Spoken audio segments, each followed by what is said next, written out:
this whole culture gives people a voice and an audience that that I feel like all the networks are trying to tap into because they're realizing they're losing people. I mean, newspapers are dying. Craigslist has taken over classifieds.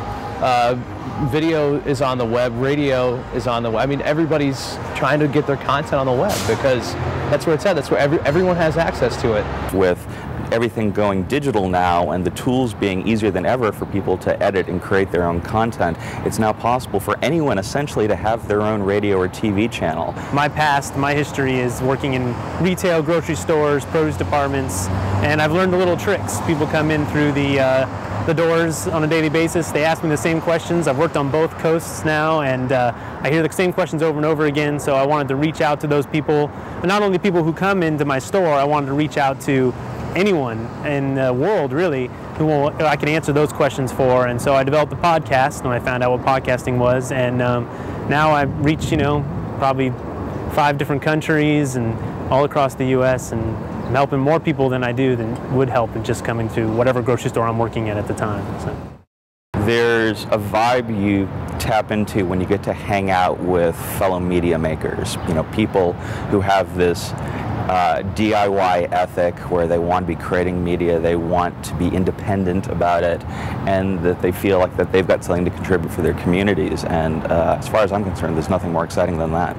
New media can either be a blog, it can be a podcast, it can be a video cast, it can be any one of a number of things that our users are seeking because they're interested in it, as opposed to it being pushed at them by some media conglomerate. What we've seen, certainly at Porter Novelli, is that more and more advertisers are interested in a medium that will allow them to communicate right with their audience, whether that audience is around an issue, group of voters, or whether that audience is around a product.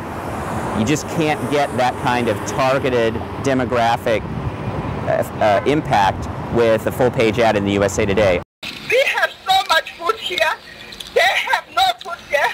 We have so much water here. They have no water. It's unfair. It's unfair. I'm talking for Tibet. With things like Quick.com and others, I think you're going to see more mobile content creation and more mobile content dissemination. I keep thinking of the protesters in Tibet and before that in Burma.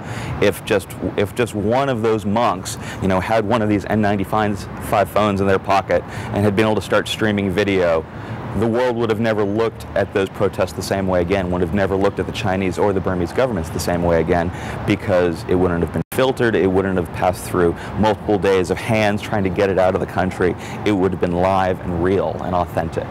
I think in the course of 5 years' time, you're going to start to see more and more TiVo, Apple TV type applications where the medium is going to be ported directly to a box in our living room where we are selecting from umpteen channels of content that we're interested in.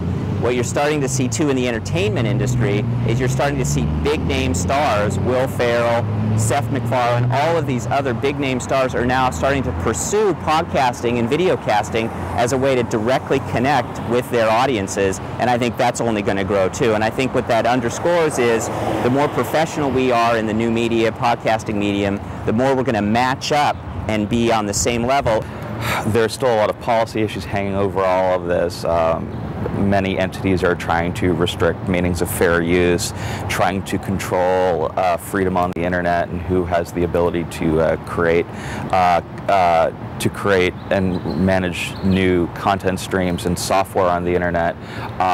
So the people are going to keep pushing forward and coming up with wild and crazy things. They're going to keep trying to change the world. The question is will we still have the freedom to do all this in a few years?